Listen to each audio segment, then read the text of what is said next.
आज हम अंतरिक्ष प्रौद्योगिकी आप सबको पढ़ाने वाले हैं, जिसे स्पेस टेक्नोलॉजी कहते हैं। उससे पहले सोहन लाल द्विवेदी का एक कविता हम आपको सुनाना चाहते हैं। असफलता एक चुनौती है, इसे स्वीकार करो। कहाँ कमी रह गई देखो और सुधार करो। जब तक सफल ना हो नींद चैन को त्यागो तुम। संघर्षों का मैदान छोड़ मत भागो तुम। कुछ किए बिना जय जयकार नहीं होती। कोशिश करने वालों की कभी हार नहीं होती। कोशिश करने वालों की कभी हार नहीं होती। इसीलिए दोस्तों, हम सबको हमेशा कोशिश करना ही होगा। दोस्तों, जो तैयारी करते हैं सबके जीवन में अप्स एंड डाउन्स आते हैं। बस आपको उस नौका पर बैठा रहना है जिस पर आप सोच रहे हैं कि ये डूब जाएगा। नहीं, आप उस नौका पे बैठे तब तक रहिए जब तक वो आपको पार ना करा दे। आप खुद के अंदर विश्वास रखो कि इस भंवर से मैं बाहर बहुत जल्दी निकलूँगा। बस छोटे छोटे चीज़ों को आप इग्नोर मत करिए और अच्छे से कंसंट्रेशन के साथ आप पढ़ते रहिए और अपने लाइफ में वो चीज़ आप अचीव करोगे जो आप चाहते हो। जीवन जो हमें मिली है ये एक असफलता पर ही निर्भर है। असफलता हमें मिलती है तब फिर उसके बाद हम सफलता प्राप्त करते हैं। किसी को भी लाइफ में अगर सफलता तुरंत मिल जाए तो उसकी वैल्यू होती ही नहीं है। एग्जाम्पल के रूप में आप देख सकते हो अंबानी का बेटा, जिसे उसके पिता ने एक ऐसा अमीर बना दिए कि वो किसी होटल में जाता है तो नौकरों को टिप देता है, उसमें 5,000 का टिप देता है। लेकिन उसके पिता से आप पूछो कि वो कितने का टिप देगा तो वो 100 रुपये का टिप देगा। क्यों? क्योंकि वो मिट्टी से जुड़ा हुआ इंसान है, वो जान रहा है। सॉरी दोस्तों, यहाँ पर मुझे किसी का नाम लेना और किसी के दिल को हतोत्साहित करना ये मेरा मकसद नहीं है। बस हम आपको एक छोटा सा एग्जाम्पल देना चाह रहे थे। कोई बात नहीं गाइस, हम अंतरिक्ष प्रौद्योगिकी शुरू करते हैं, स्पेस टेक्नोलॉजी। बस आप प्रयास करते रहो और खुद पर विश्वास करते रहो। सफलता आपको जल्द ही जल्द मिलेगी और सफलता आपका कदम चूमेगी। ओके दोस्तों, हम आगे चलते हैं। स्पेस टेक्नोलॉजी अर्थात अंतरिक्ष प्रौद्योगिकी। अंतरिक्ष प्रौद्योगिकी क्या है? अर्थात अर्थ से अगर हम कभी भी वायुमंडल का मापन करते हैं या स्पेस की ऊंचाई मापते हैं तो हमेशा समुद्र तल से लेते हैं। समुद्र तल से वायु क्षेत्र में आप सॉरी गाइस, हाँ एक मिनट, समुद्र क्षेत्र में आप देख सकते हैं कि वायु क्षेत्र किसी राष्ट्र का होता है, किसी राष्ट्र का होता है। जबकि मतलब फेरमैन रेखा होती है, ये डिसाइड करता है कि इसके ऊपर जो आएगा मंडल या स्फीयर जो आएगा वो अंतरिक्ष अर्थात स्पेस से रिलेटेड होगा। स्पेस पे किसी भी राष्ट्र का अधिकार नहीं होता है। मतलब किसी भी राष्ट्र का अधिकार नहीं होगा। कोई भी राष्ट्र हो सकता है, कोई भी देश हो सकता है। फिर उसके बाद कह रहा है कि इस रेखा से अंतरिक्ष की शुरुआत होती है। ओके, किससे? फेरमैन रेखा से। अब हम सब लोग 1967 में एक ट्रीटी किए थे, स्पेस को लेकर एक लॉ बनाए थे जिसे स्पेस लॉ कहते हैं, अर्थात आउटर स्पेस ट्रीटी 1967। अर्थात स्पेस के ऊपर भी, जैसे ये स्पेस हो गया, स्पेस के ऊपर जो संधि किया गया है वो 1967 में किया गया है। अर्थात इसमें विभिन्न प्रकार के देश होंगे। जब स्पेस पर किसी भी राष्ट्र का अधिकार हो सकता है तो इसका मतलब ट्रीटी जो बनाया गया है कि अगर मान लो हम इंडिया हैं, कोई चाइना है, कोई पाकिस्तान है, कोई अमेरिका है, तो वो ले जाकर फेंक रहे हैं, मतलब सॉरी फेंक नहीं रहे हैं, मतलब कोई भी चीज़ लॉन्च कर रहे हैं तो इससे क्या होगा, वहाँ पे गार्बेज अर्थात होगा, कूड़ा कचरा भी होगा। तो इसके लिए ट्रीटी किया गया कि आप जो भी काम करोगे उसके लिए आप कार्य भी करोगे। अगर आप गंदा किए हो तो आप साफ भी करोगे, मतलब ये है। इसीलिए आउटर स्पेस ट्रीटी 1967 में बनाया गया, जिस ट्रीटी में कहा गया, सीधा सीधा कहा गया कि अंतरिक्ष का उपयोग सभी देश और समस्त मानव प्रजाति के लाभ के लिए होगा, न कि स्पेसिफिक मैन के लिए होगा। कह रहा है अंतरिक्ष यात्री समस्त मानव प्रजाति का प्रतिनिधित्व माना जाता है, लेकिन किसी भी अंतरिक्ष मिशन से होने वाले नुकसान के लिए राष्ट्र जिम्मेदार है। कोई भी नुकसान होगा तो उसके लिए जिम्मेदार कौन होगा? राष्ट्र होगा। राज्य परमाणु हथियार या अन्य सामूहिक विनाश के हथियारों को कक्षा में या आकाशीय पिंडों में नहीं स्थापित की जाएगी। जो मानव के लिए हितैषी होगा, जो हितकर होगा, जो मानव और पर्यावरण के लिए हितकर होगा, उसे ही लॉन्च किया जाएगा। आगे कक्षा आ गया। कक्षा अर्थात ऑर्बिटर होता है क्लास। ये 3 होते हैं, नियो, मियो एंड जियो, अर्थात एनईओ, एमईओ, जीईओ। अर्थात निम्न भू कक्षा 200 से 12,000 किलोमीटर की ऊंचाई पर स्थापित किए जाते हैं, जबकि मियो जो होता है 2,000 से 20,000 किलोमीटर की ऊंचाई पर स्थापित किया जाता है। और जियो जो है हमारा, ये भू संक्रमण कालिक अर्थात जियो अर्थ ऑर्बिट इसे कहा जाता है। ये 36,000 किलोमीटर की ऊंचाई पर स्थापित किया जाता है। ये मोस्ट इम्पॉर्टेंट है, ये भी इम्पॉर्टेंट है, ये भी इम्पॉर्टेंट है, नियो मियो भी इम्पॉर्टेंट, लेकिन मोस्ट इम्पॉर्टेंट आपको कहा जाएगा तो हमारा जियो है। ऑर्बिटर आपको मैंने बताया तो मियो, जियो, मियो, लियो। लियो जो होता है लो अर्थ ऑर्बिट होता है, जिसमें फुटप्रिंट, इसे फुटप्रिंट कहते हैं। जैसे हम सबका एक बॉडी है, बॉडी का सबसे नीचे वाला पार्ट हमारा पैर है, उसी प्रकार ऑर्बिटर में भी एक पार्ट है जिसे लियो, लियो एक ऑर्बिटर का पैर होगा। और मियो जो होगा इसका पेट मान सकते हैं, स्टमक मान सकते हैं, जबकि जियो क्या होगा? हमारा हेड होगा। बॉडी के अकॉर्डिंग आप जोड़ना चाहेंगे, मतलब ये आपकी बॉडी हो गई, सपोज दैट ये बॉडी हो गई, सॉरी गाइस एक मिनट, हाँ ये बॉडी हुआ, ठीक है,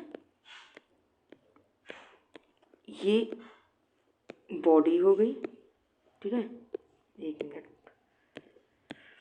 अब ये आपका पैर क्या हुआ? लियो हुआ, ठीक है, ये मियो हुआ, और ये क्या हुआ आपका? जियो। Okay guys, do you understand? Same उसी प्रकार यहाँ भी प्रदर्शित किया गया है। लियो फुटप्रिंट होगा, अधिकतम कितनी जगह सिग्नल भेजा जाए इसको प्रदर्शित कौन करता है? तो लियो प्रदर्शित करता है। ओके ठीक है, सॉरी। फिर कह रहा लियो, लियो दूर संवेदी उपग्रह ऊंचाई। अब लियो होता क्या है? तो दूर संवेदी उपग्रह है, जिसमें बताया है लियो को ऊंचाई कम होती है, हाँ बिल्कुल कम होगा, ताकि कैमरा बेहतर हो कार्य कर सके। अच्छा, ध्रुवीय प्रकार का पथ उत्तर से दक्षिण की ओर, आवर्तकाल कितना होता है? तो इसका आवर्तकाल 90 to 180 मिनट का होता है। इस कक्षा में प्रमोचन यान कौन सा होगा? प्रमोचन यान जिससे लॉन्च किया जाएगा तो PSLV होता है, पोलर सैटेलाइट लॉन्च व्हीकल। ये 4 स्टेज का होता है। इसमें पहले सॉलिड भरा जाता है, फिर लिक्विड, फिर सॉलिड, फिर लिक्विड, मतलब एक सीक्वेंस में चलता है। फिर कह रहा है इसका जीवन काल कम होता है, कम ऊंचाई के कारण गुरुत्वाकर्षण अर्थात ग्रेविटी एंड एटमॉस्फेरिक प्रभाव में रहता है। ओके, जिससे टूट फूट की संभावना होती है। हाँ जाहिर सी बात है, जो स्तंभ रहेगा उसमें टूट फूट की संभावना रहेगी, विचलन की संभावना होती है, अधिक होती है, जिसे ठीक करने के लिए ईंधन की अधिक खपत होती है। अच्छा, ईंधन की समाप्ति पर उपग्रह का जीवन काल खत्म हो जाता है। ईंधन अगर समाप्त हो गया तो उसका जीवन काल भी समाप्त हो जाता है। जैसे हम सब लोग एनर्जी के लिए भोजन लेते हैं, मतलब इनहेंस करते हैं, तो मतलब वो हमको क्या देता है? एक लाइफ देता है। उसी प्रकार ये भी है, जब ईंधन इसका ख़त्म तो जीवन भी इसका ख़त्म। अर्थात इसको हम उपग्रह को जोड़ सकते हैं। ईंधन की समाप्ति पर उपग्रह का जीवन काल भी समाप्त हो जाता है। अब इससे नुकसान क्या होते हैं? पूर्ण कवरेज हेतु काफ़ी उपग्रह की ज़रूरत होती है। अर्थात मैक्सिमम एरिया को कवर करने के लिए इसमें क्या करना पड़ता है? मैक्सिमम सैटेलाइट को हमें लॉन्च करना पड़ता है। निम्न जीवन काल होता है, बिल्कुल सही। केसलर सिंड्रोम होता है। अर्थात केसलर सिंड्रोम क्या होता है? स्पेस में जो विभिन्न प्रकार के कचरे होते हैं, कचरे की समस्या हो जाती है ज़्यादा से ज़्यादा मात्रा में। डिस्टरबेंस की समस्या होती है, अर्थात झंझावट होता है, ये डिस्टरबेंस होती है हमारी। ओके, फिर उसके बाद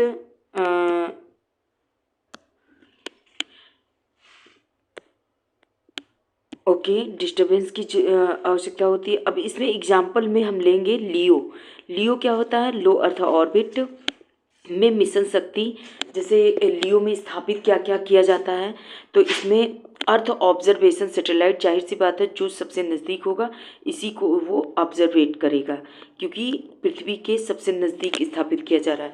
जो हमारे लेयर होते हैं, किसके? एटमॉस्फेयर के लेयर, जैसे ट्रोपोस्फेयर हुआ, स्ट्रेटोस्फेयर हुआ, फिर उसके बाद मेसोस्फेयर हुआ। मेसोस्फेयर के बाद जो है हमारा आयनोस्फेयर, एक्सोस्फेयर, ठीक है। तो इसके ऊपर जो स्थापित किए जाते हैं उन्हीं का ऑब्जर्वेशन करेगा। अर्थात ये स्थापित यहाँ पे है, तो इसलिए ये ऑब्जर्वेशन भी पृथ्वी को ही ज़्यादा से ज़्यादा मात्रा में करेगा। सॉरी, ये स्थापित यहाँ पे इसलिए पृथ्वी को ज़्यादा वो संदर्भित करेगा। ओके, आगे फिर हम आते हैं अर्थ ऑब्जर्वेशन सैटेलाइट को क्या करेगा? ऑब्जर्व करेगा गगनयान को। Hubble space telescope, space telescope and ISS का एग्जांपल अभी आप देख सकते हैं कि हमारा भारत जो है 4th स्थान पे आ गया। स्पेस स्टेशन स्थापित करने वाला, इंटरनेशनल स्पेस स्टेशन स्थापित करने वाला 4थे स्थान पर भारत हो गया है। अब मियो में आते हैं। मियो क्या होता है? 2000 से 20,000 किलोमीटर की ऊंचाई पर स्थापित किए जाते हैं। इसकी आवर्तकाल 6 घंटे से 15 घंटे की होती है। आवर्तकाल कितनी होती है? 6 से 15 घंटे। नौवहन प्रणाली वाले उपग्रह होते हैं, जिसमें जीपीएस प्रणाली यहीं पे मिलते हैं। मोस्ट इम्पॉर्टेंट, जीपीएस प्रणाली कहाँ से मिलते हैं? तो हमें मियो में मिलते हैं। जबकि लियो में क्या था? लियो में अर्थ ऑब्जर्वेशन सैटेलाइट था, और फिर उसके बाद हब्बल स्पेस टेलीस्कोप था, आईएसएस था अर्थात इंटरनेशनल स्पेस स्टेशन था, अर्थ ऑब्जर्वेशन सैटेलाइट था। लेकिन अगर कहेगा कि जीपीएस से संबंधित उपग्रह कहाँ मिलेगी, तो जियो में आप मियो में मारेंगे, अर्थात हमारा मध्य में मिलेगा, मिड अर्थ ऑब्जर्वेशन में। ओके, फिर कह रहा है कि इसमें जैसे स्थापित किए जाते हैं, रूस का ग्लोनास हो गया, फिर इसके बाद इसका प्रॉफिट क्या होगा? तो प्रॉफिट में आप बता सकते हो कि वास्तविक वैश्विक कवरेज मिलेंगी, बहुत कम विचलन होगा, जबकि लियो में ज़्यादा विचलन हो रहा था। सूचना प्रदान का समय बढ़ जाता है, सूचना प्रदान करने का समय बढ़ जाता है। जीवन काल सापेक्ष रूप से अधिक होता है, वायुमंडलीय नुकसान नहीं होता है, कम उपग्रहों की ज़रूरत सापेक्ष रूप से होता है। अब आते हैं हम जियो क्या होता है? ये इसकी आवर्त काल कितना होता है? तो 24 घंटे का होता है, ठीक है। ये 36,000 किलोमीटर की ऊंचाई पर स्थापित किया जाता है। दूर संचार वाले उपग्रह यहाँ रखे जाते हैं, अर्थात दूर संचार मतलब जो कम्युनिकेशन सैटेलाइट होते हैं उसको कहाँ पर स्थापित किए जाते हैं? तो जियो में स्थापित किए जा सकते हैं। अब आप एक आइडिया ले सकते हैं कि लियो में क्या था? तो लियो में अर्थ ऑब्जर्वेशन सैटेलाइट था, आईएसएस था अर्थात इंटरनेशनल स्पेस स्टेशन स्थापित किया गया था, गगनयान था, हब्बल स्पेस टेलीस्कोप था, ठीक है।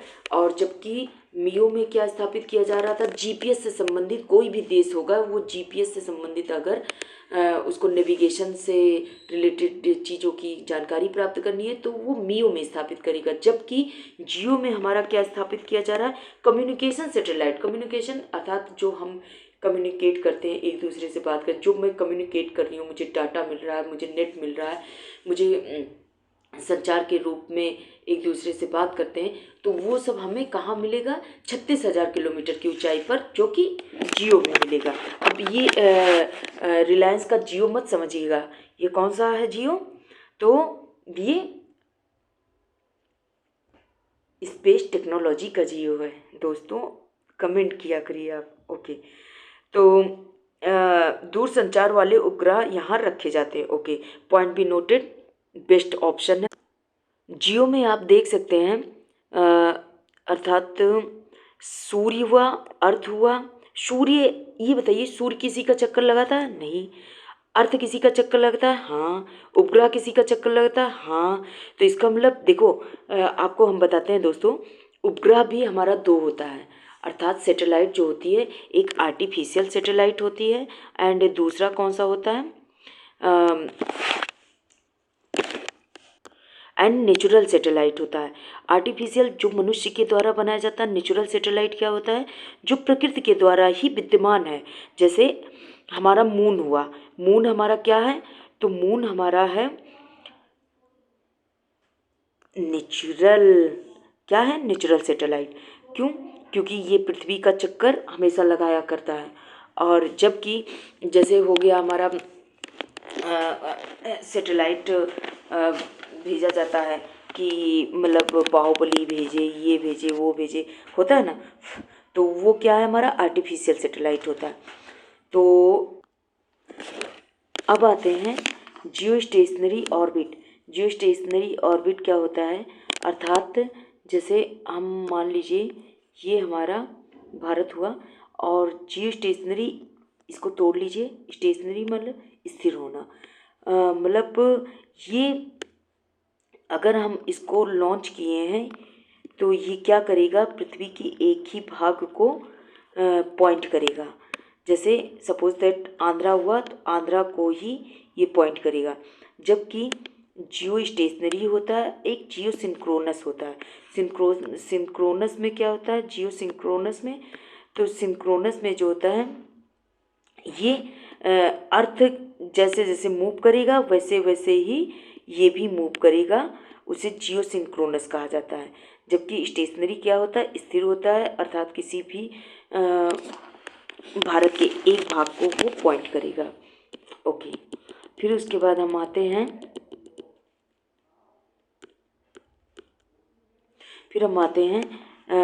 देखिए अब इसमें देखिए भूतुल्यकालिक क्या कह रहा है? पृथ्वी के केंद्र से संबंध के पास होता है, ठीक है।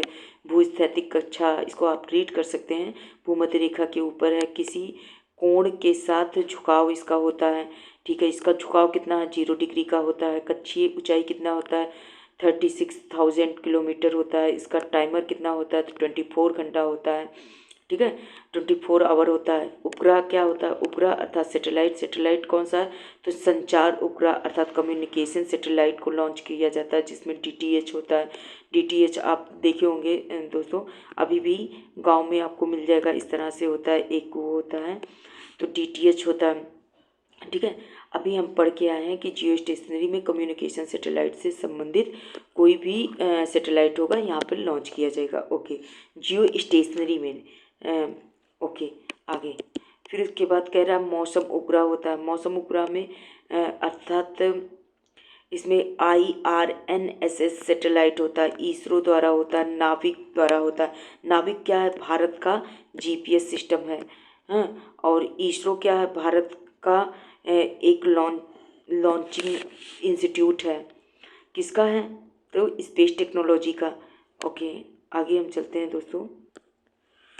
अब आते हैं जियो क्या है? एक संचार उपग्रह से 1/3 विश्व को कवर किया जा सकता है। किससे? कम्युनिकेशन सैटेलाइट से इसको क्या किया जा सकता है? कवर किया जा सकता है। उपग्रहों का जीवन काल अपेक्षाकृत अधिक होता है, बिल्कुल सही। अब नोट्स मोस्ट इम्पॉर्टेंट है, भूस्थैतिक या जियो स्टेशनरी ऑर्बिट में स्थापित उपग्रह की स्थिति पृथ्वी के सापेक्ष नहीं बदलती है, ठीक है, पृथ्वी के सापेक्ष नहीं, अर्थात ये स्थिर होता है। अभी मैंने बताया अगर पृथ्वी के सापेक्ष बदल जाएगी तो जियो सिंक्रोनस हो जाएगा। अब आते हैं हम ध्रुवीय कक्षा। ध्रुवीय कक्षा क्या होती है, अर्थात सपोज दैट ये हो गया हमारा अर्थ और ये पोल हो गया, ये पोल हो गया, ये नॉर्थ पोल हुआ और ये साउथ पोल हुआ, ठीक है, तो इसे ही ध्रुवीय पोल कहा जाता है। ऐसी कक्षा जो उत्तर से दक्षिण में अपना परिपथ पूरा करे, उत्तर से दक्षिण, ये देखिए उत्तर से दक्षिण अपना परिपथ पूरा कर रहा है। लियो जैसी प्रक्रिया होती है, लो अर्थ ऑर्बिट जैसी प्रक्रिया होती है। मध्यम कक्षा को सूर्य समकालिक कक्षा कहते हैं। मध्यम कक्षा को अर्थात वही मियो को क्या कहते हैं, सूर्य समकालिक कक्षा कहते हैं। सूर्य समकालिक कक्षा झुकाव क्या होता है, झुकाव सूर्य और पृथ्वी को जोड़ने वाले सीधे रेखा के सापेक्ष हमेशा क्या होता है, समान होता है। देखिए ये अर्थ हो गया और अर्थ से अभी हम क्या देखे थे, नॉर्थ टू साउथ, ये क्या करता है, मतलब पोल से घूमता रहता है, राउंडिंग करता है, ठीक है। अब क्या कह रहा है, ध्रुवीय कक्षा के उपग्रह और उनका उपयोग, मुख्य कार्य सुदूर संवेदन है, जिसके लिए वह प्रकाश परावर्तन, अपवर्तन, अवशोषण और प्रकीर्णन की घटनाओं को अपना उपयोग करता है।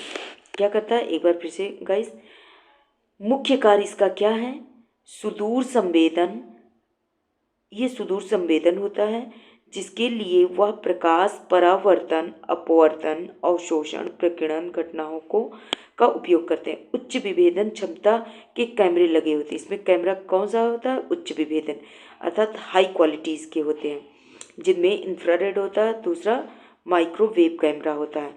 एग्जाम्पल के रूप में हम ले सकते हैं कि ओशियन सेट होता है, कार्टो सेट होता है, रिसोर्स सेट होता है, एमी सेट होता है एंड मेगा ट्रॉपिक उपग्रह होता है। मेगा ट्रॉपिक उपग्रह क्या होता है, अर्थात ये मेघ से संबंधित होगा, मेघ मतलब क्लाउड से संबंधित होगा।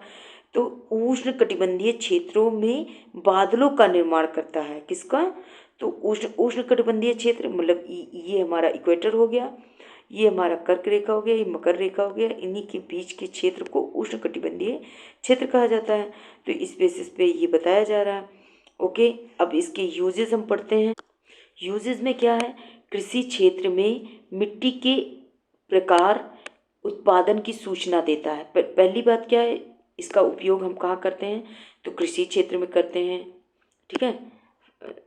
फिर उसके बाद प्राकृतिक संसाधनों के आकलन में करते हैं और आपदा प्रबंधन में करते हैं, औद्योगिक उपयोग में करते हैं, रक्षा क्षेत्र की निगरानी में करते हैं, निर्यात हेतु अर्थात निर्यात में विदेशी मुद्रा की प्राप्ति में शहरी प्रबंधन, शहरी नियोजन, ग्रामीण नियोजन, ठीक है, शहर का प्रबंधन करना हो, शहर की प्लानिंग करनी हो, ग्रामीण प्लानिंग करनी हो, कोई भी प्लानिंग करनी होगी, ठीक है।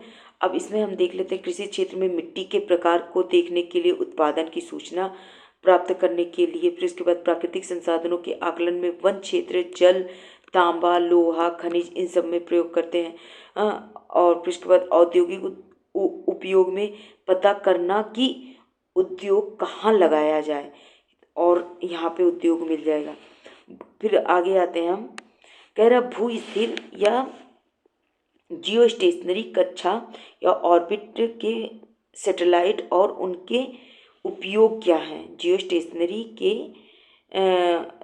स्टेशनरी ऑर्बिट के सैटेलाइट और उनके क्या हैं यूजेस, तो दूर संचार में इसका प्रयोग किया जाता है, जीसेट में प्रयोग किया जाता है, इनसेट 1-2 में प्रयोग किया जाता है और IRNSS यहीं पर है, ठीक है। जीसेट क्या होगा, जियो स्टेशनरी ऑगमेंटेड, और इनसेट हुआ 1-2। आगे हम आते हैं मौसम पूर्वानुमान के लिए एमसेट अर्थात कल्पना फर्स्ट का प्रयोग करते हैं। एमसेट अर्थात मेट्रोलॉजी से संबंधित होगा, ठीक है। एडुसेट अर्थात एजुकेशन सैटेलाइट लॉन्च किया गया है। उपग्रह शिक्षा के लिए होता है।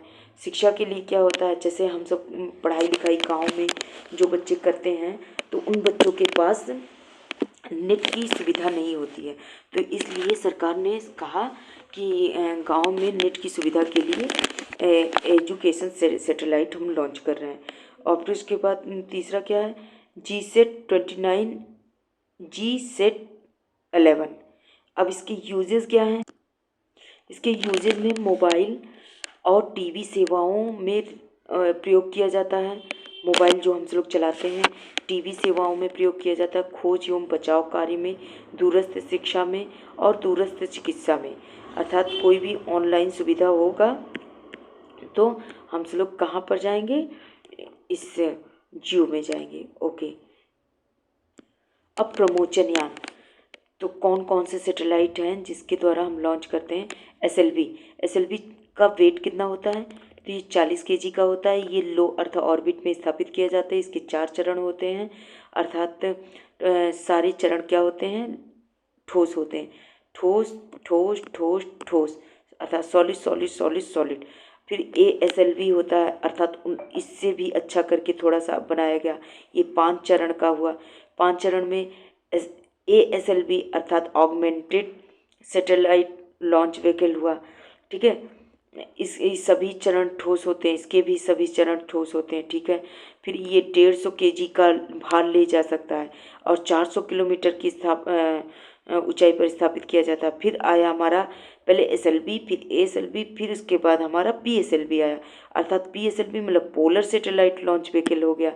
तो इसमें पूर्ण रूप से स्वदेशी रूप में निर्मित किया गया भारत का पहला कार्यरत उपग्रह अर्थात सैटेलाइट लॉन्च व्हीकल है। ये वार हाउसेस ऑफ इसरो, इसको वार के रूप में प्रयोग किया जाता है। इसमें क्या, सॉलिड लिक्विड का प्रयोग किया जाता है। इसके अर्थात 4 चरण होते हैं PSLV का, अभी हम आपको ऊपर बताए भी थे। अब जो PSLV है, इसके लॉन्च व्हीकल थे, इसमें फर्स्ट और थर्ड ठोस था और सेकंड और फोर्थ क्या थे? ये लिक्विड थे। तो इस इंजन को किसने तैयार किया है? तो इसरो ने विकसित किया है।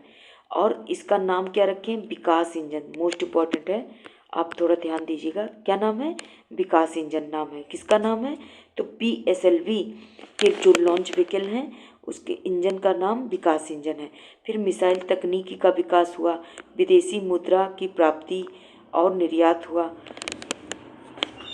प्रथम चरण में ठोस इंजन जलकर अधिक शक्ति देगा। प्रथम इंजन जो ठोस जलकर वो अधिक शक्ति देता है, फिर लिक्विड जलता है, फिर उसके बाद सॉलिड जलता है, फिर लिक्विड जलता है। PSLV के प्रकार क्या होते हैं? तो PSLV G होता है, PSLV CA होता है, PSLV XL होता है। GSLV अर्थात जियो स्टेशनरी लॉन्च व्हीकल जो होते हैं, इसके 3 चरण होते हैं। अभी आप PSLV पढ़ के आए, अब GSLV की बारी आई। GSLV जो होते हैं इसके 3 चरण होते हैं। इनसे सीरीज होती हैं। क्रायोजेनिक का उपयोग किया जाता है। क्रायोजेनिक में क्या होता है? हाइड्रोजन और ऑक्सीजन का प्रयोग किया जाता है, जिसे -283 में और -183 पर रखा जाता है इसके फ्यूल को। इसमें देखिए 3 जो चरण होते हैं, इसमें सॉलिड होता है, लिक्विड होता है एंड क्रायोजेनिक होता है। ये क्रायोजेनिक का यहाँ पे डिटेल आपको प्रोवाइड किया गया है। और अभी हम ऊपर पढ़ के आए हैं PSLV में बताया गया था जो सॉलिड लिक्विड थे। तो जो ये लिक्विड और ये लिक्विड अर्थात सेकेंड और फोर्थ लिक्विड थे, इसको यह स्वदेशी है, अर्थात ये भारत द्वारा निर्मित किया गया है और उसका नाम विकास इंजन है। ठीक है, तो जहाँ जहाँ तो GSLV में भी प्रयोग किया गया है, तो इसका मतलब ये विकास इंजन के द्वारा निर्मित किया गया है भारत का स्वदेशी इंजन से। ओके, फिर उसके बाद कह रहा है कि भारत की मिसाइल तकनीकी पूर्ण विकसित अवस्था में है। ठीक है, आत्मनिर्भरता हम प्राप्त कर लिए हैं। GSLV mark first, second and third. इसका थर्ड को बाहुबली के नाम से जाना जाता है। अब ये दोस्तों आप पढ़े होंगे।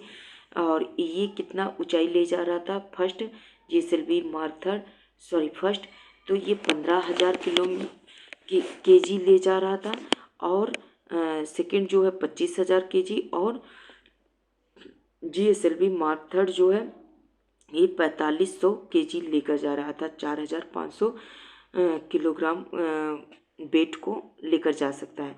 प्रणोदक अर्थात प्रपल्सन क्या होते हैं, तो इसमें फ्यूल होता है, ऑक्सीडीसर होता है। ठीक है, अब ठोस में इसका क्या प्रयोग होता है, ठोस में एचटीपी अर्थात एचटीपीबी अर्थात हाइड्रोक्सी टर्मिनेटेड पॉली ब्यूटाडाइन, इसमें ऑक्सीजन की आवश्यकता नहीं सम्मिलित की जाती है। इसमें एचटीपीबी में क्या होता है, ऑक्सीजन को सम्मिलित नहीं किया जाता है। तरल क्या होता है, यूडीएमएच और यूएमएमएच अर्थात,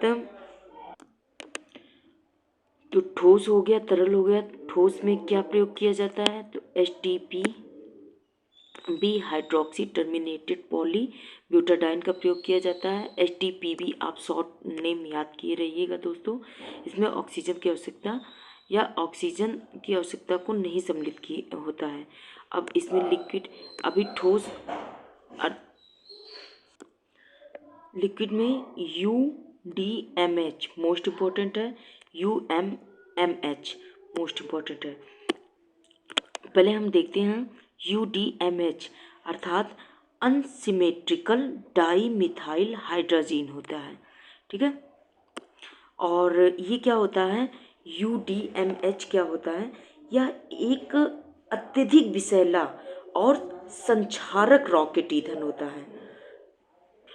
ये ईंधन तो होता ही है, लेकिन ये क्या होता है, विषैला होता है बहुत ज़्यादा, और संक्षारक रॉकेट होता है। इसका इस्तेमाल इसरो ने चंद्रयान 2 में किया था। किसका, यूडीएमएच का, अर्थात अनसिमेट्रिकल अनसिमेट्रिकल है di methyl hydrazine. Okay guys, तरल में या लिक्विड में देखा जाए तो दो प्रकार के ईंधन किसी का भी यूज़ कर सकते हो, जबकि ठोस में जो है एचटीपीबी है, इसका ही आप यूज़ कर सकते हो। इसमें चॉइसेस हैं, चॉइसेस में आप फर्स्ट यूज़ करें, मतलब जहाँ तक है तो यूडीएमएच अर्थात अनसिमेट्रिकल डाई मिथाइल हाइड्रोजीन का आप यूज़ कर सकते हैं। यूएमएमएच जो होता है ये अनसिमेट्रिकल मोनो मिथाइल हाइड्रोजीन होता है। डिफरेंस यही है कि इसमें ये मोनो होता है, ये डाई होता है, अर्थात इसका सिंगल होता है, ये सिंगल होता है, जबकि ये डाई अर्थात ये दो को संदर्भित, दो अणुभार को संदर्भित करता है, ये सिंगल अणुभार को संदर्भित करता है। अब आते हैं तरल ईंधन के साथ ऑक्सीडाइजर के रूप में नाइट्रोजन टेट्रा ऑक्साइड का प्रयोग होता है, जिनमें फॉर्मूला आप देख सकते हो, N2O4 से क्या बना हमारा, N2O2 प्लस O2, अर्थात N2O2 क्या है, तो ये प्रति उत्पाद अर्थात बाय प्रोडक्ट के रूप में बाहर चला जाता है, जबकि लिक्विड फ्यूल को जलाने में सहायक कौन होता है, तो हमारा ऑक्सीजन होता है। आप देख भी सकते हैं किसी भी वस्तु को जलाने के लिए ऑक्सीजन की आवश्यकता होती है, तो उस बेसिस में ऑक्सीजन को हमें अलग करना ही पड़ेगा। अब क्रायोजेनिक इंजन आ गया। Cryogenic engine technology cryo extreme cold, अर्थात एक कोल्ड होता है और एक एक्सट्रीम कोल्ड पे पहुंच जाते हैं। तो एक्सट्रीम कोल्ड क्या होगा, अर्थात वो माइनस में हो जाएगा। बर्फ़ जमता है 0 डिग्री सेल्सियस, ठीक है, माइनस में जब चला जाएगा -22 डिग्री सेल्सियस बर्फ़ मैक्सिमम होते हैं। बट एक्सट्रीम कंडीशन क्या होगा, तो हाइड्रोजन फ्यूल हो गया, फ्यूल में कौन सा हो गया, तो 253 डिग्री सेल्सियस होता है हाइड्रोजन, और ऑक्सीजन क्या होता है फ्यूल में 183 डिग्री सेल्सियस होता है। क्रायोजेनिक, क्रायो का मतलब क्या होता है, अर्थात मैक्सिमम प्रेशर होता है, दाब इसको अधिक दिया जाता है, प्रेशर अधिक दिया जाता है, और टेम्परेचर इसका क्या होता है, बहुत कम होता है, टेम्परेचर इसका अत्यंत कम होता है। अब मोस्ट इम्पॉर्टेंट आया चैलेंजेस, चुनौतियाँ। चैलेंजेस इसमें विशिष्ट मिश्र धातु के प्रयोग से ईंधन टैंक का निर्माण होता है।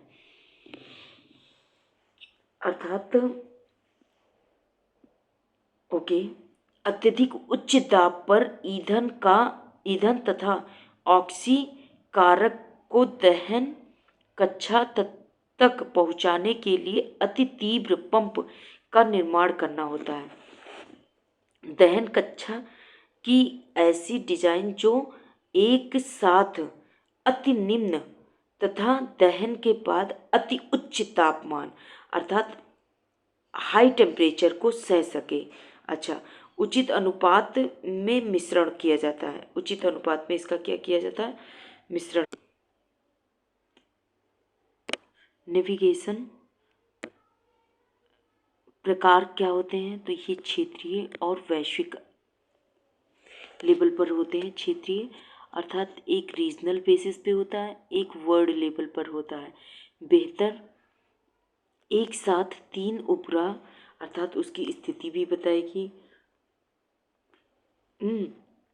परिवर्तन को बताते हैं और समय को बताते हैं। अभी आप मुझे ये बताइए, इसको हाइड कर दीजिए और ये बताइए, अभी हम ऊपर पढ़कर आए हैं लियो मियो जियो किसमें जीपीएस सिस्टम स्थापित किया जाता है? कमेंट में लिखकर आप हमें बताइए। अब देखो यहाँ पे मियो, गुड, तो मियो यहाँ आ गया ना, तो मियो में हमारा क्या स्थापित है? Navigation satellite. ओके, अर्थात जीपीएस से रिलेटेड कोई भी काम होगा मियो में स्थापित किया जाएगा। पूरी पृथ्वी का चित्र कवर करने के लिए न्यूनतम 24 उपग्रहों की आवश्यकता होती है। ओके, अब देखिए यहाँ पे GNSS अर्थात global navigation satellite system. GPS क्या होता है? जीपीएस किसका है? तो यूएसए का है। जीपीएस यूएसए का मोस्ट इम्पॉर्टेंट है, जो हम लोग यूज़ करते हैं। मियो में स्थापित है। ये 24 उपग्रहों से उपग्रहों के साथ इसको लगाया गया। ग्लोनास किसका है? रूस का है। गैलीलियो ईयू का है अर्थात यूरोपीय यूनियन का है। ठीक है। कंपास किसका है? तो चाइना का है। देखिए आप ऐसे कर सकते हैं, सी से कंपास, सी से चाइना ये अपना होता है। आगे फिर कह रहा है कि क्षेत्रीय उपग्रह आधारित नौ वहन प्रणाली अर्थात SBNS अर्थात जो क्षेत्रीय आधारित है वो कौन सा है? इंडिया का। तो IRNSS अर्थात ये इंडिया का जियो में स्थापित किया है, और जो चाइना ने अपना क्षेत्रीय आधार पर स्थापित किया है वो वेड्यू है। वेड्यू फर्स्ट अर्थात चाइना ने स्थापित किया, और भारत ने IRNSS, और भारत ने अगर ग्लोबल लेवल पर बोला जाए तो नाविक स्थापित किया गया है, और क्षेत्रीय लेवल पर IRNSS। इसका डिटेल मुझे आप कमेंट पर में लिखकर बताइए। उपग्रह आधारित संवर्धन प्रणाली अर्थात GAN किसका है? तो इंडिया का है। उपग्रह आधारित संवर्धन, संवर्धन क्या होता है? बढ़ाना और घटाना, संवर्धित करना। और इसके बाद जापान का क्या है? ठीक है, GAN अर्थात GPS aided geo augmented navigation. इसका क्या है? शॉर्ट रूप था। ये जीपीएस को ऐड करेगा, जियो ऑगमेंटेड नेविगेशन से संबंधित होता है। अच्छा, उपग्रह नहीं लगाने अर्थात सैटेलाइट नहीं लगाना होता है, गगन पे लोड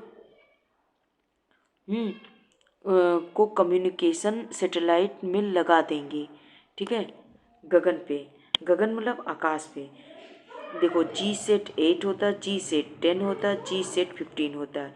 इसरो और इसको किसके द्वारा वो किया गया, बनाया गया? GAN को अर्थात गंगान इसको बोल सकते हो, गंगा एन अर्थात जीपीएस ऐड कर दिए हैं। जियो, ठीक है, जियो मतलब अभी मैंने आपको बताया था मियो लियो जियो। जियो मतलब क्या होता है? जियो stationery, E for earth observation, okay good, और ए फॉर ऑगमेंटेड, मतलब इसको ऑगमेंटेड करने, बढ़ाना, और नेविगेशन, ओके। फिर उसके बाद कह रहा है इस ये कार्य कौन कौन मिलकर किया, तो इसरो और भारतीय विमानपत्तनम प्राधिकरण, ठीक है, मतलब नागरिक हवाई अड्डा भी बोल सकते हैं, नागरिक उड्डयन, ठीक है, ने काम किया, गुड, बहुत अच्छा, मोस्ट इम्पॉर्टेंट है, इसको आप तैयार कर लीजिएगा, ठीक है। अन्य कौन है, यूएसए, यूएसए ने कौन सा बनाया, तो वास बनाया है। वायु यातायात के प्रबंधन में तथा वायुयान की सटीकता प्राप्त करने के लिए कार्य करेगा, ठीक है। फिर रेल सड़क यातायात में भी कार्य करेगा, कौन करेगा, ये GAGAN, इसका फुल फॉर्म क्या होगा, एक बार फिर से कमेंट में लिखकर आप सब लोग बताइए और मैं बताती हूँ। G फॉर क्या होगा, GPS added geo augmented navigation, okay. फिर उसके बाद आएगा रेल सड़क यातायात में भी कार्य करेगा, IRNSS, अभी मैंने आपको बताया था IRNSS क्या है, ये क्षेत्रीय आधार पर स्थापित किया गया है, जबकि नाविक को ग्लोबल आधार पर स्थापित किया गया है। GPS की तरह कार्य करेगा, क्षेत्रीय स्तर पर कार्य करेगा, नाविक को IRNSS कहते हैं, नाविक को क्या कहते हैं, IRNSS कहते हैं, जो कि क्षेत्रीय आधार पर स्थापित है। और ये देखिए इंडिया का मैप, जो कि 1500 किलोमीटर की दूरी के दायरे में ये क्या करेगा, चीज़ों को कवर करेगा, अर्थात ये क्षेत्रीय आधार पे है, कौन, IRNSS, IRNS, Indian regional navigation satellite system, ठीक है, IRNSS, कमेंट में लिखकर आप बताइएगा IRNSS का फुल फॉर्म क्या है, तो Indian regional navigation satellite system, okay. फिर सिग्नल क्या होते हैं, सिग्नल जो होते हैं SPS एंड रिस्ट्रिक्टेड सिग्नल होते हैं, रिस्ट्रिक्टेड मतलब प्रतिबंधित किए जाते हैं कि नहीं आप मेरे इस दायरे में मत आइएगा, ऐसा मतलब, ठीक है। स्टैंडर्ड पोजीशनिंग सिग्नल होता है, स्टैंडर्ड होता है, जबकि रिस्ट्रिक्टेड सिग्नल होते हैं, नागरिक उपयोग के लिए होता है, कौन सा, SPS अर्थात standard positioning signal.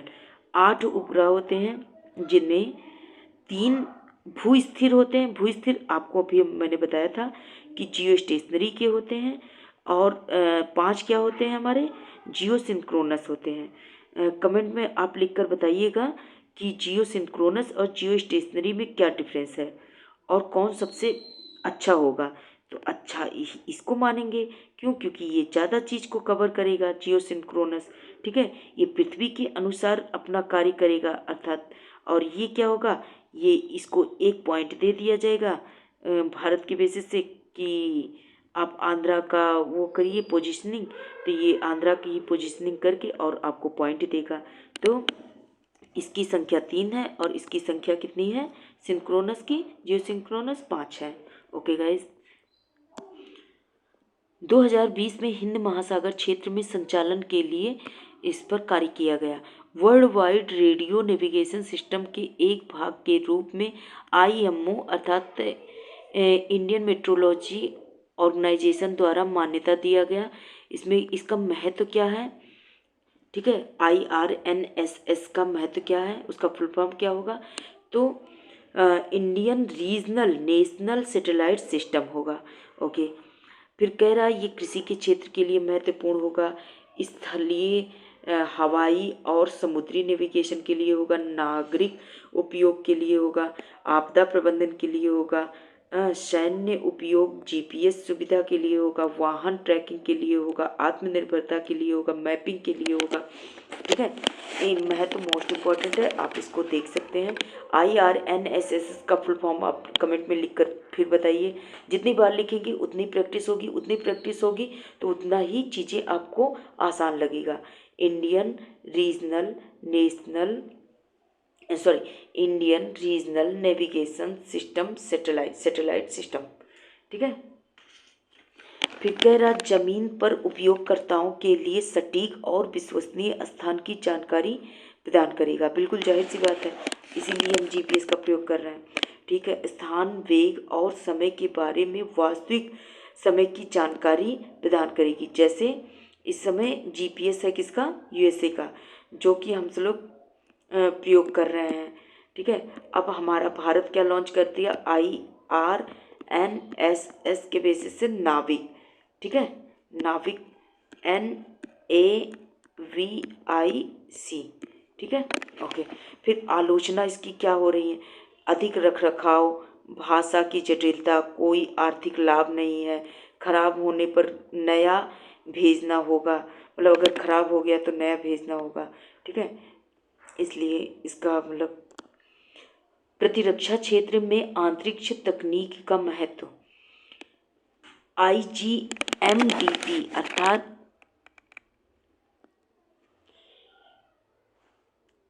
Integrated guided missile development programme, IGMDP integrated guided missile development programme है।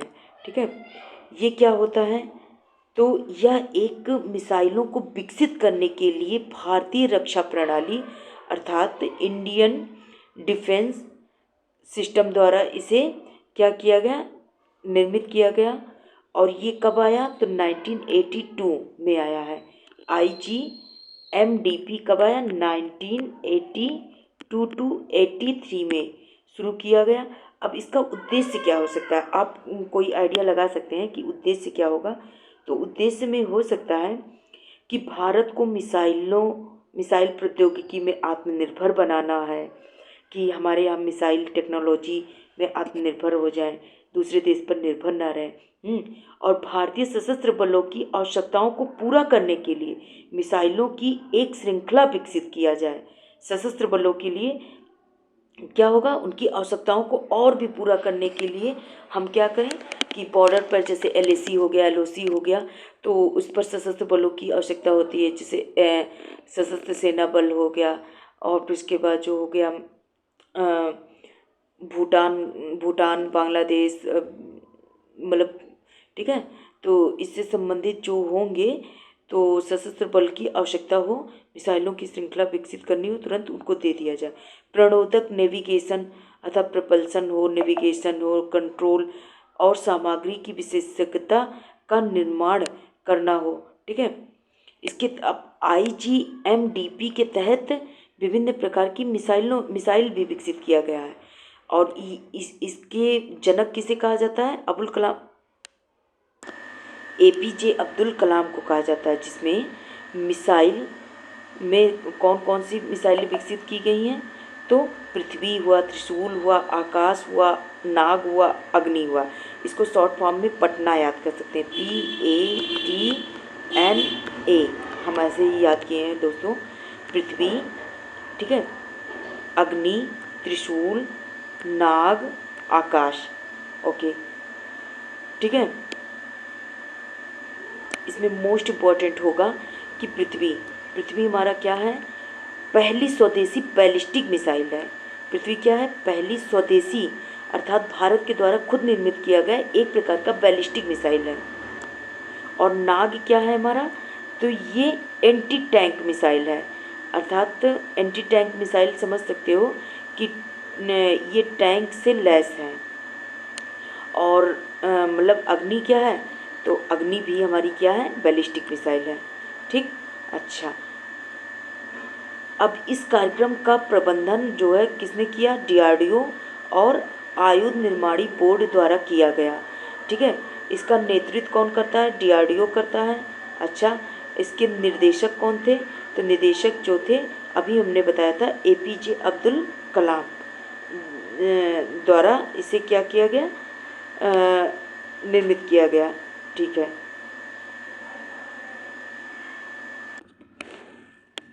प्रतिरक्षा क्षेत्र में अर्थात डिफेंस सिस्टम में अंतरिक्ष तकनीक का महत्व क्या है? तो IGMDP अभी मैंने आपको बताया था, integrated guided missile development programme, Abul कलाम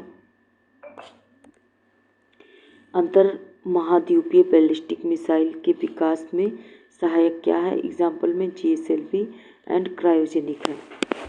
GSLV किसके लिए छोड़ा जाता था? कम्युनिकेशन सैटेलाइट के लिए। PSLV कमेंट में लिखकर आप बताइएगा। IRNSS सीमावर्ती क्षेत्रों में देखभाल के लिए प्रयोग होता है। अभी आपको मैं बताई थी IRNSS क्या है, इसका GPS कौन सा था? तो नाविक है। ठीक है, NAVIC नाविक है। ठीक है। रक्षा सेवाओं के संचार की ज़रूरतों को पूरा करना। ठीक है, जैसे GSAT-7 का नाम क्या है? तो इसका नाम रुक्मणी रखा गया है। सैन्य संचार के लिए ज़रूरतों को पूरा करने वाला पहला सैन्य उपग्रह नौसेना के लिए खोला गया क्या है? तो GSAT-7, इसका नाम रुक्मणी है। GSAT-7A एंग्री बर्ड है। एंग्री बर्ड कौन है? वायुसेना के लिए। GSAT-7B क्या है? भारतीय सेना के लिए। अर्थात तीनों सेनाओं के लिए GSAT 7, 7A, 7B। 7A किसके लिए है? तो सैन्य उपग्रह के लिए, अर्थात नौसेना के लिए है। ठीक है। और GSAT-7A ये वायुसेना के लिए है, और GSAT-7B तो भारतीय सेना के लिए है। अर्थव्यवस्था के क्षेत्र में क्या है? तो अंतरिक्ष में संचार उपग्रह, अंतरिक्ष में संचार और संरचना का निर्माण, अच्छा कम्युनिकेशन स्ट्रक्चर का निर्माण, अंतर्राष्ट्रीय व्यापार का निर्माण, और प्राकृतिक संसाधनों का बेहतर प्रबंधन। प्राकृतिक संसाधनों का क्या करेंगे? बेहतर प्रबंधन करेंगे, जिसमें EOS 4 अर्थात अर्थ ऑब्जर्वेशन सैटेलाइट 4 होगा। सुदूर संवेदी आंकड़ों को बेचकर पैसा कमाना, प्रमोशन सेवा अर्थात विदेशी मुद्रा की प्राप्ति होना, उपग्रहों को बेचना, उपग्रहों को क्या करना? इसमें बेचना, और कृषि संसाधनों का बेहतर प्रबंधन, रिसोर्स सेट, कार्टोसेट, ये किसके लिए है? मोस्ट इम्पॉर्टेंट है। कृषि संसाधनों का बेहतर प्रबंधन के लिए रिसोर्स सेट एंड कार्टोसेट का प्रयोग किया जाता है। अंतरिक्ष से संबंधित स्टार्टअप है। ठीक है। रोजगार सृजन के लिए तो उपग्रह निर्माण एवं डेटा विश्लेषण जैसे उद्योग के लिए होगा। ठीक है। आपदा प्रबंधन में डेटा प्रदान किया जाएगा। शहरी नियोजन और बुनियादी अवसंरचना का विकास के लिए तो शहरी मानचित्र यातायात प्रबंधन में इसका प्रयोग किया जाता है। ठीक है। फिर कह रहा है नोट क्या है? भारतीय अंतरिक्ष अर्थव्यवस्था का मूल्य 6,700 करोड़ रुपए है, जिसमें वैश्विक अंतरिक्ष अर्थव्यवस्था में 2.3% का योगदान है। 100% अंतरिक्ष क्षेत्र में FDI मिला है। अच्छा, इंश्योरेंस में भी FDI कितना हो गया है? 100% इस बार के बजट में बताया गया है। अब इसके चैलेंजेस क्या हो सकते हैं? अंतरिक्ष का मलबा, अभी हम लोग ऊपर पढ़ के आए थे। अंतरिक्ष मलबा अर्थात किसी उपग्रह या अंतरिक्ष यान को नुकसान पहुंचा सकता है। ठीक है। पहली चुनौती, साइबर हमले हो सकते हैं। स्टार्टअप्स के लिए नियामक तंत्र का अभाव हो सकता है। नियामक जो तंत्र है उसका अभाव हो सकता है। वैश्विक अर्थव्यवस्था में न्यूनतम हिस्सा 2% होता है। RD रिसर्च एंड डेवलपमेंट पर कम निवेश हो सकता है, इसमें 0.8 जीडीपी का निवेश होता है। अच्छा, आगे चलते हैं दोस्तों। सामाजिक उत्थान में क्या है? तो सामाजिक उत्थान में कृषि और संसाधन प्रबंधन में कृषि और संसाधन प्रबंधन में क्या है सामाजिक उत्थान के लिए? तो मृदा में नमी को बनाए रखेगा, सूखा इत्यादि का पता लगाने और खनिजों में के अन्वेषण में प्रयोग किया जाएगा, दूरस्थ चिकित्सा में प्रयोग किया जाएगा, दूरस्थ शिक्षा में प्रयोग किया जाएगा और ई गवर्नेंस में प्रयोग किया जाएगा, ज्ञान संवर्धन तकनीक में प्रयोग किया जाएगा, जैसे इंटरनेट हो गया, दूर संचार अर्थात कम्युनिकेशन हो गया, टेली कम्युनिकेशन हो गया, स्पेस एक्स का स्टारलिंक कार्यक्रम हो गया। अंतर्राष्ट्रीय सहयोग क्या है? तो चंद्रयान फर्स्ट में इसरो और नासा इस पर कार्य किए।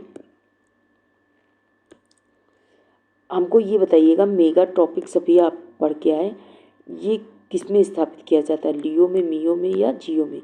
तो ये किस में स्थापित किया जाता है? लियो में। Okay good. भारत फ्रांस की संयुक्त उपग्रह मिशन है सरल। सरल किसका है? फ्रांस और भारत का है। महासागर का अध्ययन करने के लिए सरल को लॉन्च किया गया। मोस्ट इम्पॉर्टेंट है Chandrayaan first, mega tropics and सरल, तीनों आपको तैयार होना चाहिए। Big sky theory. Big sky theory से आप क्या समझ रहे हो? थ्योरी, कोई थ्योरी दी जाती है, स्काई मतलब आकाश से संबंधित, तो आकाश से संबंधित एक बड़ी थ्योरी नासा ने दी है। कौन सा, क्या दिया है? अंतरिक्ष कचड़े दीर्घकालिक नहीं होंगे क्योंकि अंतरिक्ष का आकार विस्तृत है तथा अधिकांश कचरा पृथ्वी के वायुमंडल में पहुंचकर नष्ट हो जाएगा। ठीक है, ये बिग स्काई थ्योरी से संबंधित है। देखिए, केसलर सिंड्रोम कहते हैं, ठीक है, जो मलबा कचरा हो जाते हैं उसे केसलर सिंड्रोम कहते हैं। ठीक है,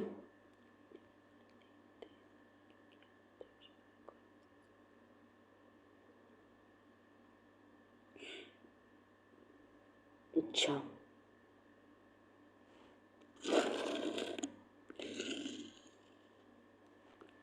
क्रिएशन ऑफ डिवेरिस बेल्ट अर्थात केसलर सिंड्रोम क्या है? अंतरिक्ष में उपग्रहों की संख्या इतनी बढ़ जाएगी कि ये आपस में टकराकर छोटे आकार के हजारों कचड़े का निर्माण करेंगे। ये अन्य उपग्रहों से टकराकर कचरा निर्माण की श्रृंखला अभिक्रिया शुरू कर देंगे। आईटीयू के अनुसार 1970 में उपग्रहों के बीच की दूरी 3 डिग्री होगा, 1980 में 2 डिग्री होगा, अभी 1 डिग्री रह गई है। ठीक है, फिर उसके बाद आते हैं नासा 10 सेंटीमीटर से बड़ी 25,000 से अधिक वस्तुओं को अंतरिक्ष मलबे के रूप में जाना जाता है। इसमें मुद्दे कौन कौन से हैं? तो पृथ्वी की सतह तक आ सकते हैं, उपग्रहों हेतु खतरा होता है, भविष्य के मिशनों हेतु बाधित हो सकते हैं,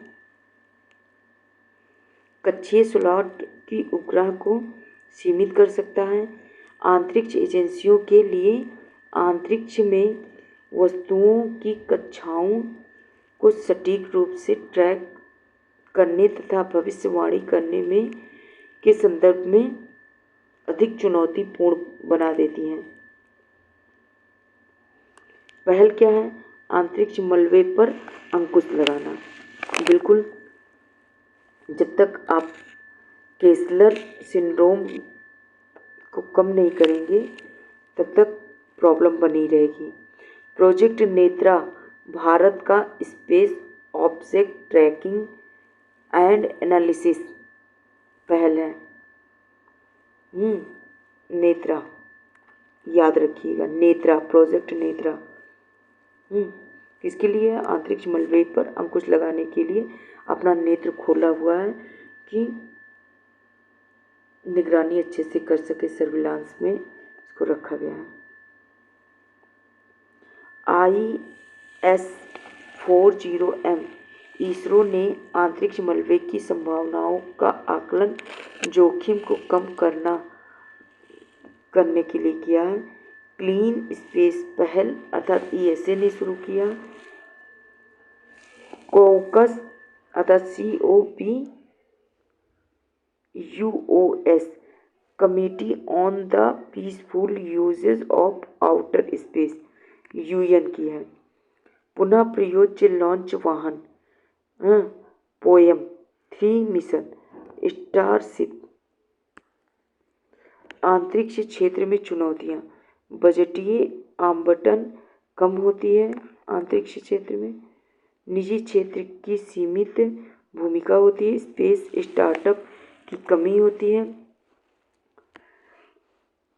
भारत के पास एस्ट्रोनॉट्स को प्रशिक्षित करने तथा मानव अंतरिक्ष उड़ान के लिए लॉन्च व्हीकल की उन्नत तकनीकों का अभाव है। अच्छा, री एंट्री तकनीक, life support system, space suit अभी विकास की प्रक्रिया में है।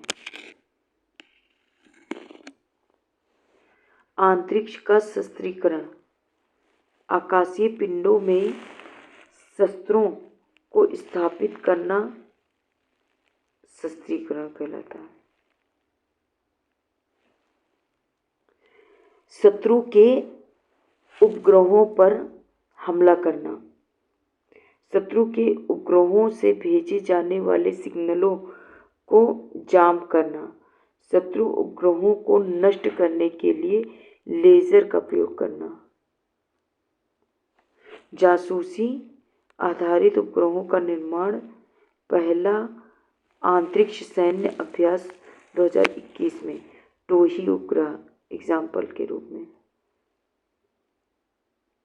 एट्रेक्स फ्रांस का है। USA स्पेस फोर्स का गठन किया है।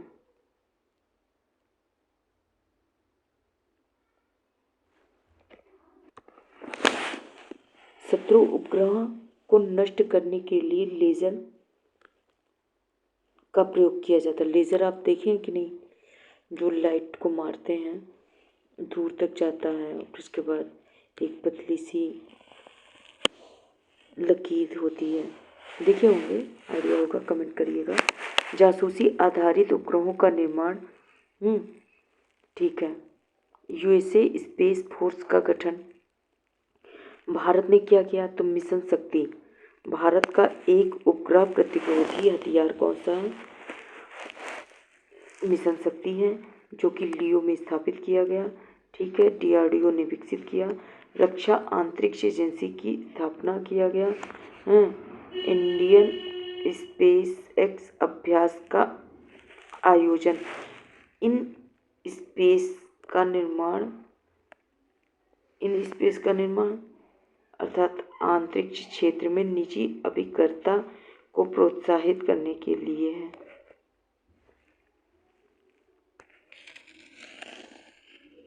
आगे की राह में क्या है? तो अंतरिक्ष निशस्त्रीकरण नीति तैयार, पूर्ण प्रतिबंध, हथियारों के उत्पादन हेतु निगरानी तंत्र की स्थापना करना, बाह्य अंतरिक्ष संधि की पालना करना। स्पेस पर्यटन में क्या है?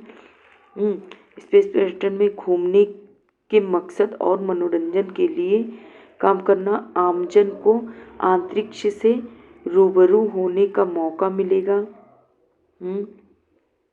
नए रोजगार के अवसर मिलेंगे जिसमें अंतरिक्ष यान रहेगा। स्पेस एक्स, स्पेस एडवेंचर इत्यादि कंपनियां होती हैं। मुद्दे कौन से हैं?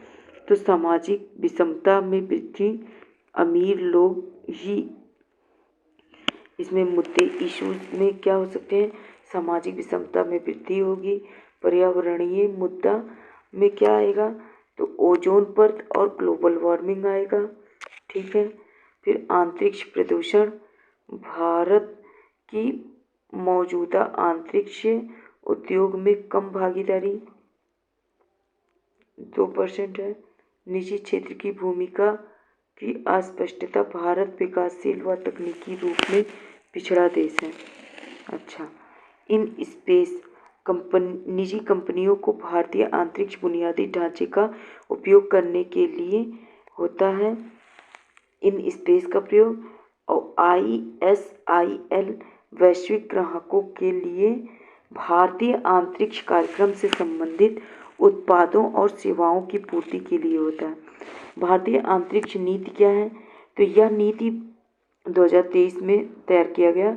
अंतरिक्ष क्षेत्र में निजी क्षेत्र की भागीदारी को संस्थागत बनाने और इसरो को उन्नत स्पेस तकनीक के अनुसंधान एवं विकास पर ध्यान केंद्रित करने पर बल देती है। यह नीति भारत को वैश्विक अंतरिक्ष अर्थव्यवस्था में अपनी जिम्मेदारी 2% से बढ़ाकर 10% लक्ष्य रखा गया है।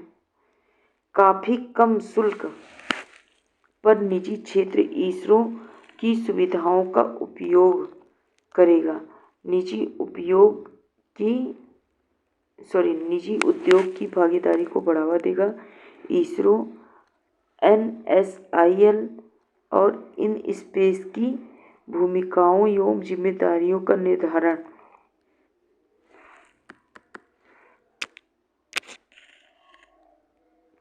महत्वपूर्ण मिशन एवं वर्तमान में मुद्दे कौन सा है?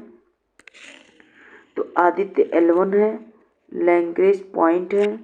पहले आदित्य L1 को हम समझते हैं। इसरो का पहला सौर मिशन है, PSLV C57 से रॉकेट उपयोग किया गया। ठीक है। सूर्य के अध्ययन के लिए भेजा गया अंतरिक्ष आधारित वेधशाला है। सूर्य के विकिरण, ऊर्जा, कण प्रवाह और चुंबकीय क्षेत्र सहित सूर्य का व्यवहार और पृथ्वी को कैसे प्रभावित करते हैं, ये समझने के लिए लॉन्च किया गया है। उद्देश्य मतलब बहुत से हैं, बट ये भी है। उद्देश्य इसका क्या है? सौर कोरोना, प्रकाश मंडल, क्रोमोस्फीयर, सौर पवन की जानकारी प्राप्त करना। ठीक है, मोस्ट इम्पोर्टेंट है। इसके उद्देश्य को याद कर लीजिएगा। फिर लैग्रेंज पॉइंट क्या होता है? ये अंतरिक्ष में वे विशेष स्थान हैं जहां सूर्य और पृथ्वी जैसे दो बड़े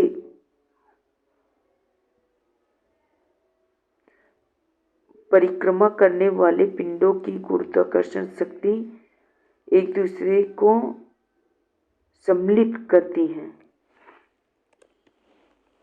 लैग्रेंज पॉइंट अंतरिक्ष में वे विशेष स्थान जहां सूर्य और पृथ्वी जैसे दो बड़े परिक्रमा करने वाले पिंडों की गुरुत्वाकर्षण शक्तियां एक दूसरे को संतुलित करती हैं।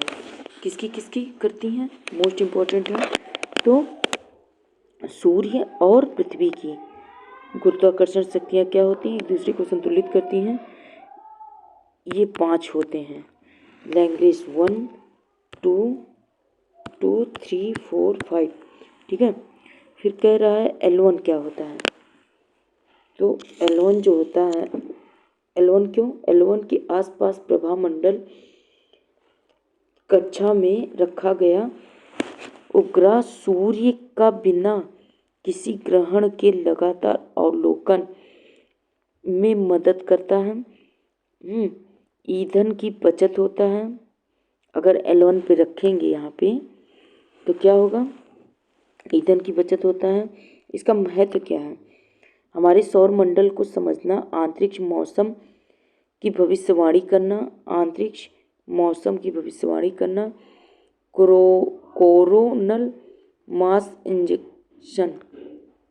ठीक है। सौर भौतिकी को आगे बढ़ाना, प्राकृतिक संलयन रिएक्टर को समझना, उपग्रह संचालन में सुधार होगा। गगनयान मिशन क्या है?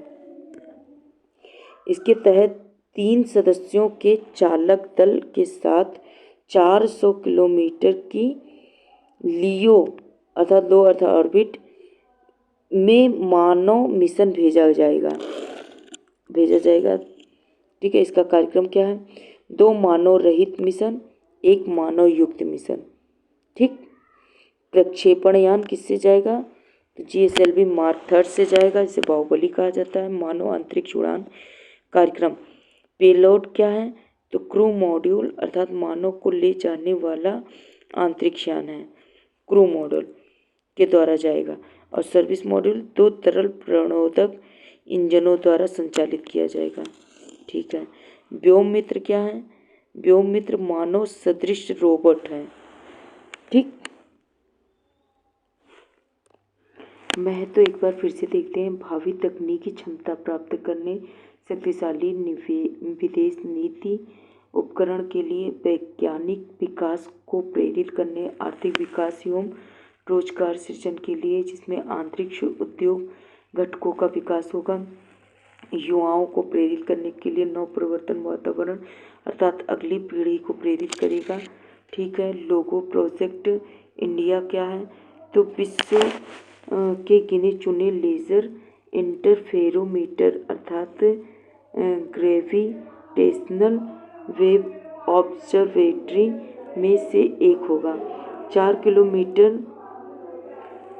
लंबाई का एक अत्यंत संवेदनशील इंटरफेरोमीटर है जो ब्लैक होल तथा न्यूट्रॉन स्टार जैसे विशाल खगोल भौतिकी वस्तुओं के विलय के दौरान उत्पन्न गुरुत्वाकर्षण तरंगों की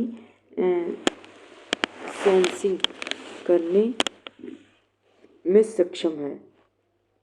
गुरुत्वीय तरंगे क्या हैं?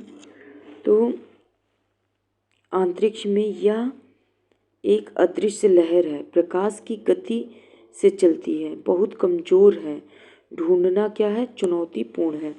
इसका निर्माण कैसे हुआ? तो सुपरनोवा में एक तारा फट जाता है, 2 ब्लैक होल विलीन हो जाते हैं, 2 बड़े तारे एक दूसरे की परिक्रमा करते हैं, न्यूट्रॉन स्टार ब्लैक होल विलीन हो जाता है, सामान्य सापेक्षता की पुष्टि होती है। इसका महत्व क्या है? ब्लैक होल, न्यूट्रॉन, आकाशगंगाओं का निर्माण एवं विकास, बाघड़ निर्माण की प्रक्रिया समझने में होता है। चंद्रशेखर सीमा सूर्य के द्रव्यमान में 1.44 गुना से कम द्रव्यमान वाले तारे श्वेत वामन तारे के रूप में समाप्त हो जाते हैं। सूर्य के द्रव्यमान के 1.44 गुना से अधिक द्रव्यमान के तारे सुपरनोवा तारे के रूप में विस्फोट करते हैं, जो न्यूट्रॉन तारा या ब्लैक होल में परिवर्तित होकर क्या हो जाता है? समाप्त हो जाता है। ये आप थोड़ा सा मैप देख सकते हैं। इसका मास सोलर यूनिट हो गया, चंद्रशेखर सीमा हो गया। ठीक है, फिर क्षुद्र ग्रह या एस्ट्रॉयड क्या होते हैं? मंगल और बृहस्पति के ग्रह के मध्य क्षेत्र में सूर्य की परिक्रमा करने वाले छोटे अर्थात 1.1 मीटर से लेकर 1000 किलोमीटर व्यास आकार या इससे अधिक आकार के पिंडों का समूह को कहा जाता है। एग्जाम्पल के रूप में डिकीनेस 2024 PT5। ठीक है, और फिर इसके बाद मंगल और बृहस्पति के बीच में आप देख सकते हैं क्षुद्र ग्रह का बेल्ट होता है। नासा का DART डार्ट मिशन अर्थात डबल रीडायरेक्शन टेस्ट। रीडायरेक्शन मतलब पुनः डायरेक्शन देना और डबल डायरेक्शन देना। अंतरिक्ष में मौजूद क्षुद्र ग्रह की गति को बदल कर पृथ्वी को संभावित खतरों से बचाने के लिए चलाया गया है। इसमें डार्ट अंतरिक्ष क्षुद्र ग्रह डिफॉर्म्स को से टकराएगा, गतिज प्रभाव विधि होगी। यह क्षुद्र ग्रह को एक अलग प्रक्षेप वक्र में विक्षेपित कर सकता है। इसे पृथ्वी के कक्षीय पथ से दूर ले जा सकता है। क्षुद्र ग्रह को पृथ्वी पे टकराने से रोक रहा है। अच्छा, तो डेडियोमोस न्यू ऑर्बिट, ठीक है।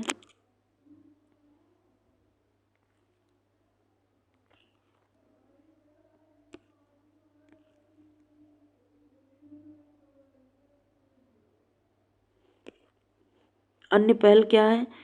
इपोफिस मिशन अर्थात ESA का हेरा मिशन। नेत्रा परियोजना, अभी नेत्रा परियोजना आपने देखा था कि नेत्र के रूप में, सर्विलांस के रूप में इसका प्रयोग किया गया है। चंद्रयान 3 क्या? सॉफ्ट लैंडिंग का दूसरा प्रयास किया गया। उद्देश्य क्या? सॉफ्ट लैंडिंग, चंद्रमा की सतह पर रोवर को चंद्रमा पर घूमते हुए प्रदर्शित करना। इसकी विशेषता क्या है? तो लैंडर और विक्रम रोवर पेलोड प्रज्ञान प्रोपल्सन मॉड्यूल होता है, जिसमें चंद्रयान 2 मिशन के समान ही है, ठीक है। SHAPE spectropolarimetry of habitable planet Earth. इसका लक्ष्य क्या है? परावर्तित प्रकाश का विश्लेषण कर संभावित रहने योग्य छोटे ग्रहों की खोज करना। ये कौन करेगा? तो सेप करेगा, उसको सेप देगा। SHAPE अर्थात स्पेक्ट्रोपोलरीमेट्री ऑफ हैबिटेबल प्लैनेट अर्थ दक्षिणी ध्रुव पर स्थापित किया जाएगा। LBM 3 और 4 व्हीकल होता है। अंतरिक्ष कार्यक्रम के लिए क्यों महत्वपूर्ण है? तो अंतरिक्ष प्रौद्योगिकी में नेतृत्वकारी भूमिका रूस, अमेरिका, चीन, भारत के समूह में शामिल है। चंद्रमा के गुणों की जांच करेगा, ठीक है। मिसाइल रक्षा कार्यक्रम में भूमिका इसकी होगी। अंतरिक्ष पर्यटन निजी उद्यानों को बढ़ावा देगा।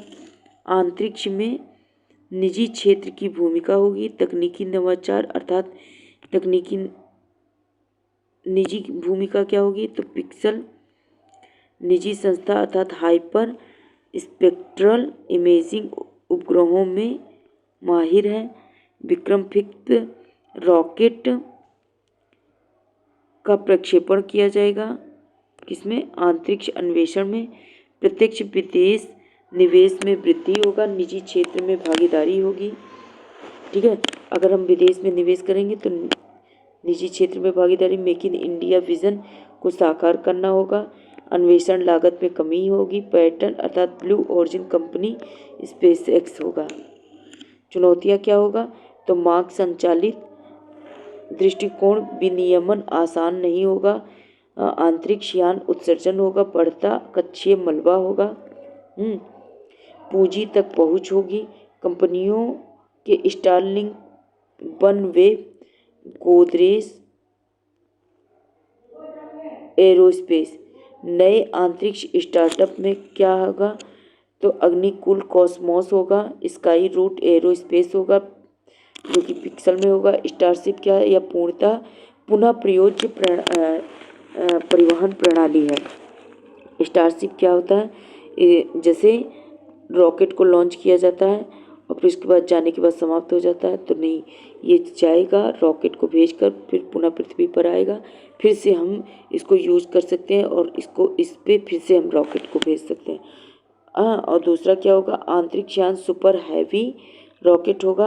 अंतरिक्ष यान होगा और सुपर हैवी रॉकेट भी होगा। SpaceX द्वारा निर्मित किया गया, लियो में स्थापित किया जाएगा। गुड, ओके दोस्तों, कंप्लीट हो गया। थैंक यू दोस्तों, थैंक यू सो मच।